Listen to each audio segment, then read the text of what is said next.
पंचलाइट। लेखक ने इस कहानी के माध्यम से ग्रामीण वातावरण का चित्रण करते हुए ग्रामवासियों के मनोवैज्ञानिक की वास्तविक झलक प्रस्तुत की है। तो चलिए दोस्तों, शुरू से इस कहानी को समझने की कोशिश करते हैं। गांव में रहने वाली विभिन्न जातियां अपनी अलग अलग टोली बनाकर रहती है।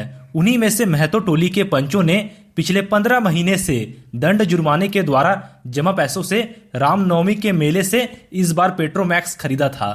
गांव वाले पेट्रोमैक्स को ही पंचलाइट या पंचलैट कहते हैं। पंचलाइट खरीदने के बाद बचे 10 रुपए से पूजा की सामग्री खरीदी गई। पंचलाइट को देखने के लिए टोले के सभी बालक, औरतें और मर्द इकट्ठे हो गए और सरदार ने अपनी पत्नी को आदेश दिया कि वह इसके पूजा पाठ का प्रबंध करे। महतो टोली के सभी लोग पंचलैट के आने से अत्यधिक उत्साहित है, लेकिन उनके सामने एक बड़ी समस्या यह आ गई कि पंचलैट जलाएगा कौन, क्योंकि किसी भी व्यक्ति को पंचलैट जलाना नहीं आता था। महतो टोली के किसी भी घर में अभी तक ढिबरी नहीं जलाई गई थी, क्योंकि सभी लोग पंचलैट की रोशनी को ही चारों ओर फैला हुआ देखना चाहते थे। लेकिन पंचलैट के ना जलने से पंचों के चेहरे उतर गए और राजपूत टोली के लोग उनका मजाक बनाने लगे, जिसे सभी लोगों ने धैर्यपूर्वक सहन किया। इसके बावजूद पंचों ने तय किया कि दूसरी टोली के व्यक्ति की मदद से पंचलैट नहीं जलाया जाएगा।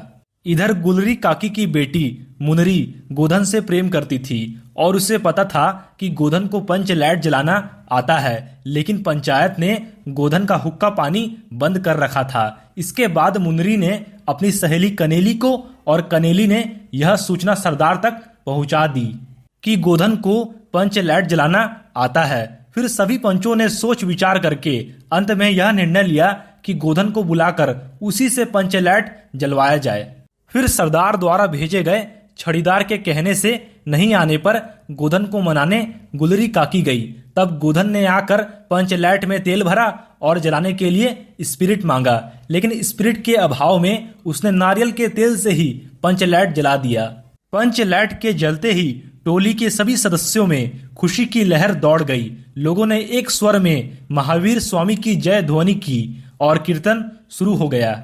गोधन ने जिस होशियारी से पंचलैट को जला दिया था, उससे सभी लोग प्रभावित हुए थे। गोधन के प्रति सभी लोगों के दिल का मैल दूर हो गया और गोधन ने सभी का दिल जीत लिया।